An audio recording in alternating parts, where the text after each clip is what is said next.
Hi folks, welcome. It's Wednesday afternoon, actually Wednesday early evening, and we are going to be doing life sciences, and I'm really looking forward to this lesson.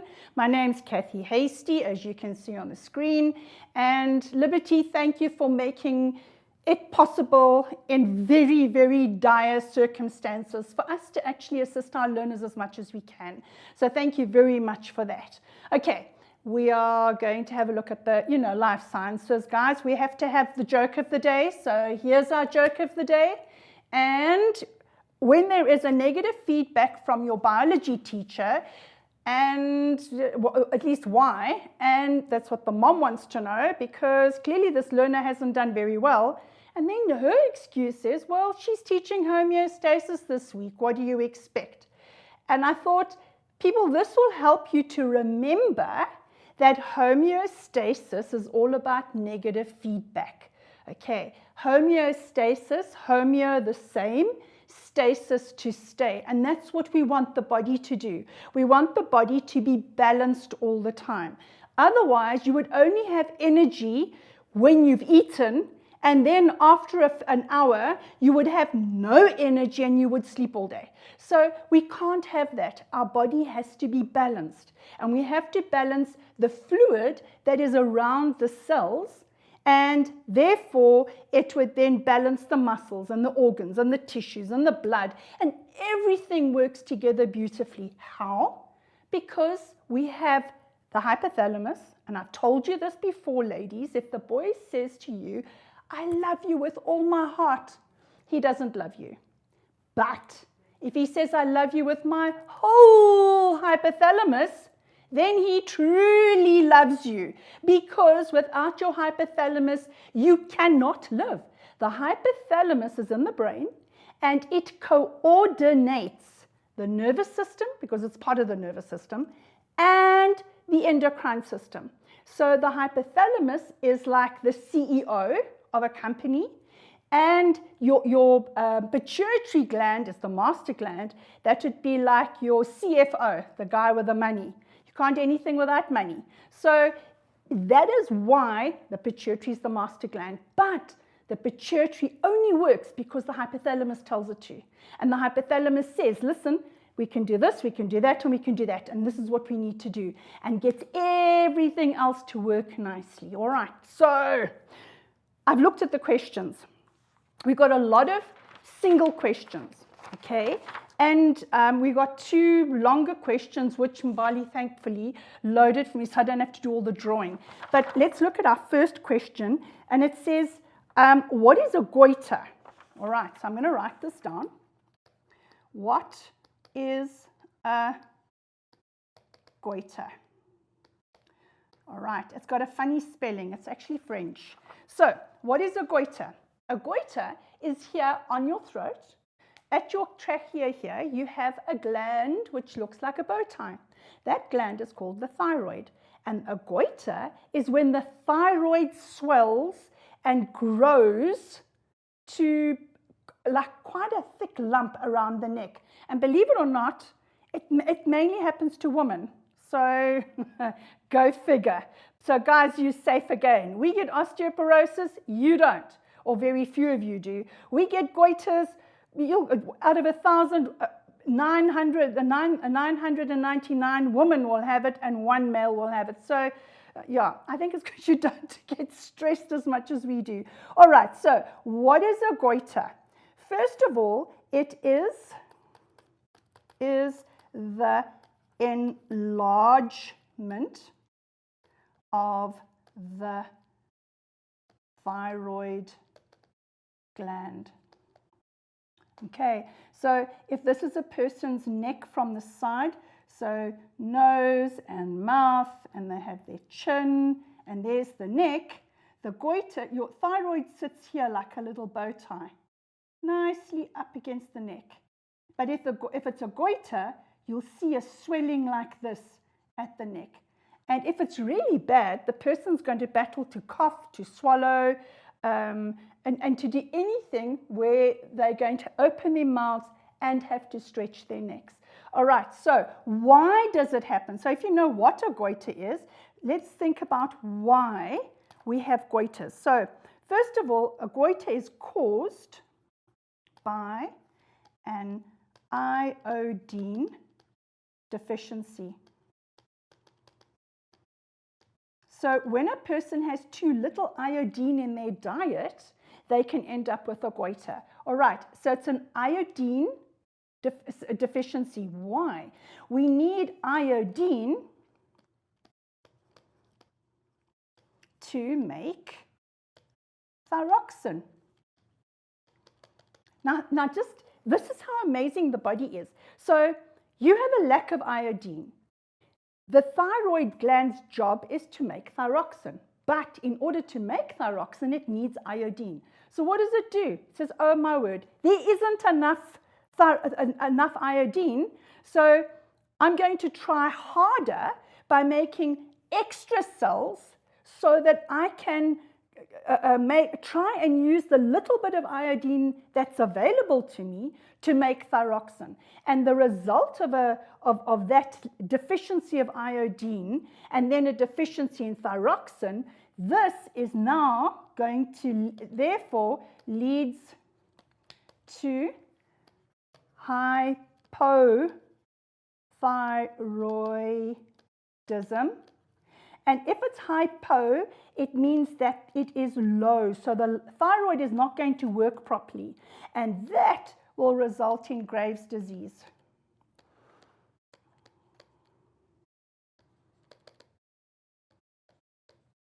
Okay, so it's simple little things like that.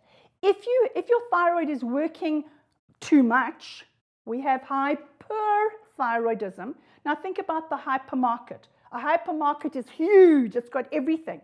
So hyperthyroidism means it makes too much. Hypo, too little.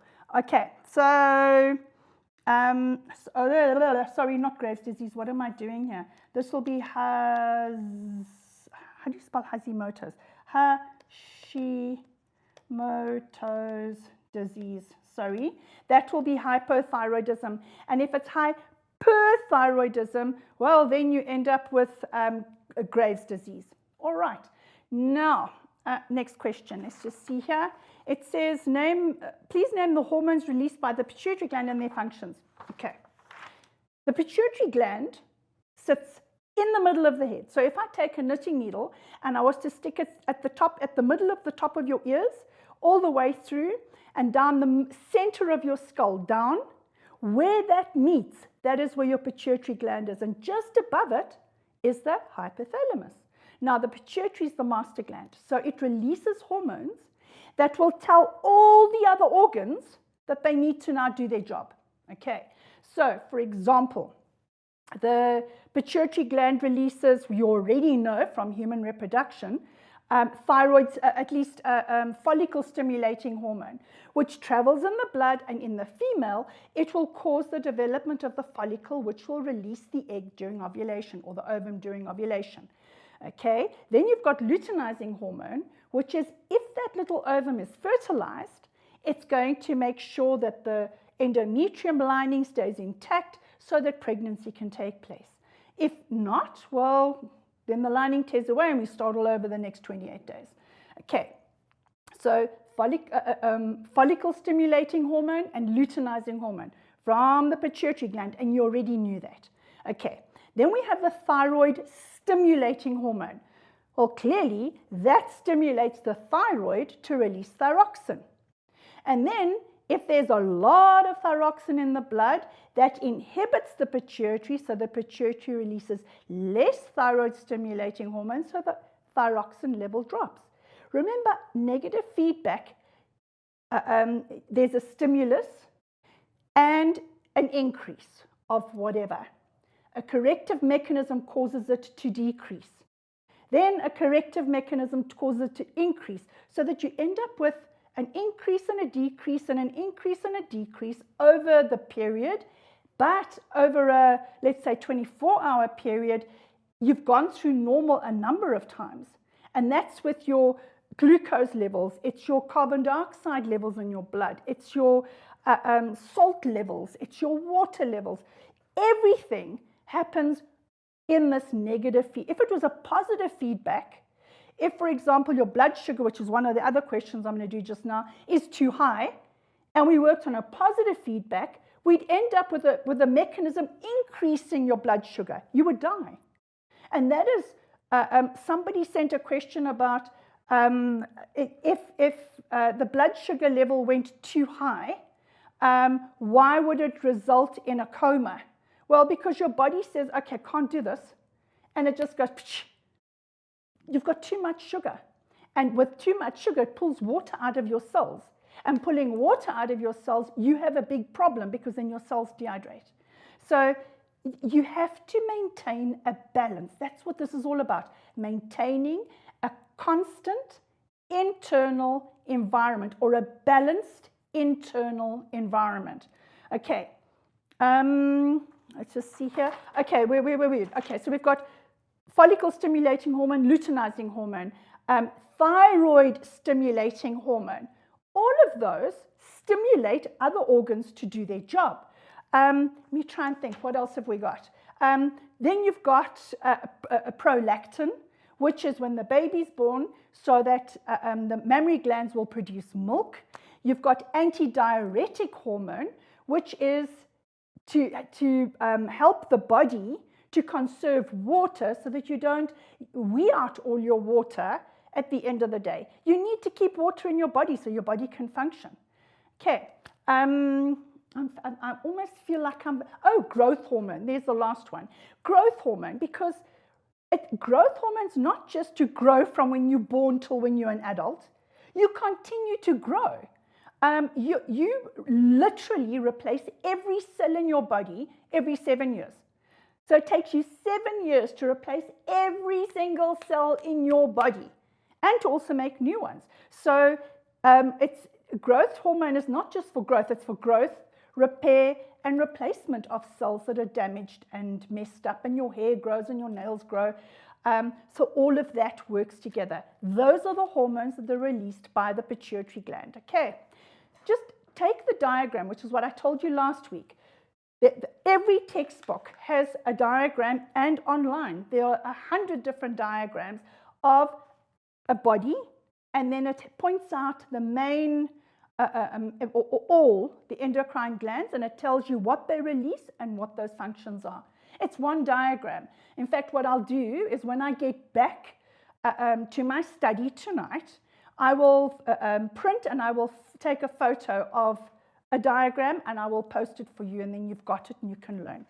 Okay, then it says, how does an increase in adrenaline and thyroxine secretions influence heat generation in the body? Now think about it. Get the... Okay, so we're looking at thyroxine. Okay, and we're looking at adrenaline. Okay, and we want to know how they both generate heat in the body.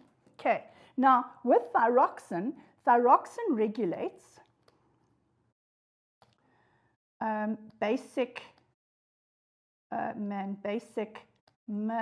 oh, for heaven's sake.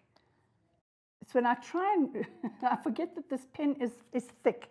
So it regulates basic or basal metabolism.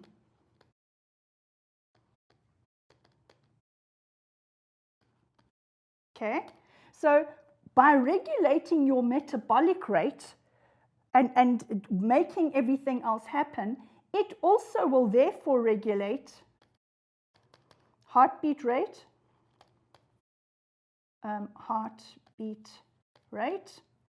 okay. It also regulates body temperature.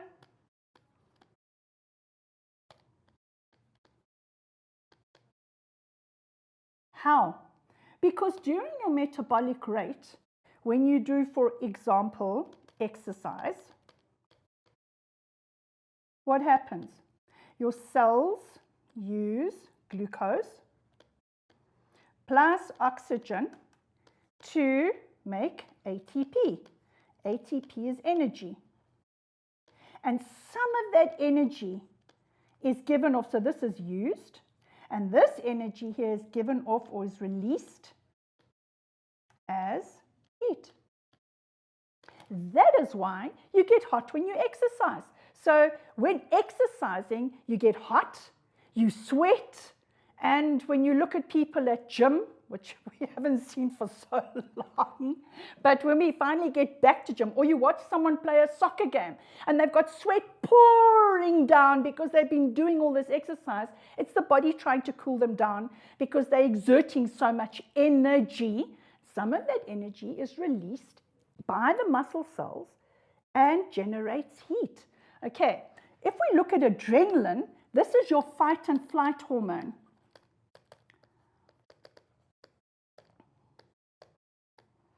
Okay, so this hormone, what's its job? It's to prepare you to rock that fight and protect yourself, and then to run like blazes.